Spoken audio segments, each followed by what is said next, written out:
నమస్తే, welcome to special debate. నేను చక్రి. యుద్ధం శాశ్వతంగా ముగించేందుకు ఇరాన్ 14 పాయింట్స్ తోటి కొత్త ప్రతిపాదన తీసుకొచ్చింది. ఒక పాకిస్తానీ మధ్యవర్తి ద్వారా 14 అంశాలతో కూడిన ప్రతిపాదనను వాషింగ్టన్కు పంపింది. యుద్ధ విరమణ, ప్రాంతీయ భద్రత, ఆంక్షల తొలగింపుతో పాటు ఇతర డిమాండ్లను ప్రస్తావించింది. 30 రోజులలోపు పరిష్కరించాలని అగ్రరాజ్యాన్ని కోరింది ఇరాన్. అలాగే అమెరికా ప్రతిపాదించిన 9 అంశాల ప్రణాళికకు 14 అంశాల వివరణాత్మక ప్లాన్తో ఇరాన్ సమాధానమిచ్చింది.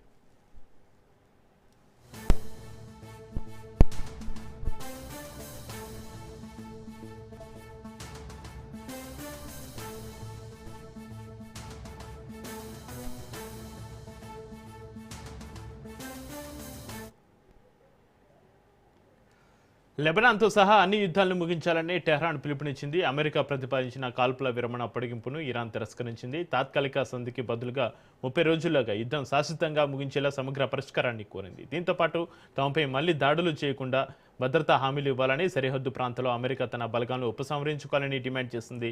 వివిధ దేశాల్లో స్తంభింపజేసిన తమ ఆస్తులను విడుదల చేయాలని, తమపై విధించిన ఆంక్షలను కూడా ఎత్తివేయాలని ప్రతిపాదనలు ప్రస్తావించింది. హర్ముజ్ జలసింధులో దిగ్బంధనాన్ని ఎత్తివేయడం, యుద్ధం కారణంగా జరిగిన నష్టానికి పరిహారం చెల్లించడం వంటివి కూడా ఇందులో ఉన్నాయి.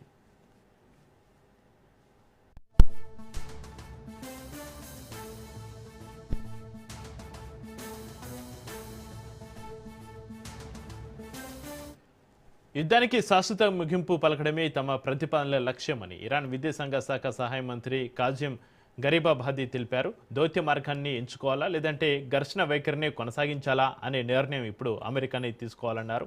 తమ జాతీయ ప్రయోజనాలు, భద్రతను కాపాడుకునేందుకు సిద్ధంగా ఉన్నామన్నారు. టెహ్రాన్ ప్రతిపాదనలపై ట్రంప్ స్పందించారు. త్వరలోనే తాను సమీక్షిస్తానని ట్రూత్ సోషల్ వేదికగా తెలిపారు.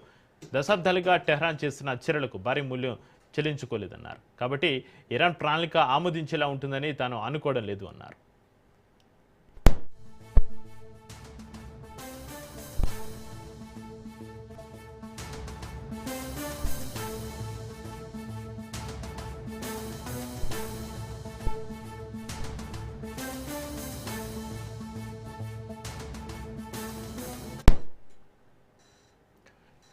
అమెరికా 2 నెలల యుద్ధ విరమణను ప్రతిపాదించగా ఇరాన్ దానిని తిరస్కరించింది. అన్ని ప్రధాన సమస్యలను 30 రోజుల్లోనే పరిష్కరించాలని పట్టుబట్టింది. భవిష్యత్తులో సైనిక దాడులు జరగకుండా హామీ ఇవ్వాలని గట్టిగా పట్టుబడుతుంది. తమ సరిహద్దు ప్రాంతాల నుంచి అమెరికా దళాలను ఉపసంహరించుకోవాలని, నౌకాదళ దిగ్బంధాన్ని ముగించాలని డిమాండ్ చేస్తోంది.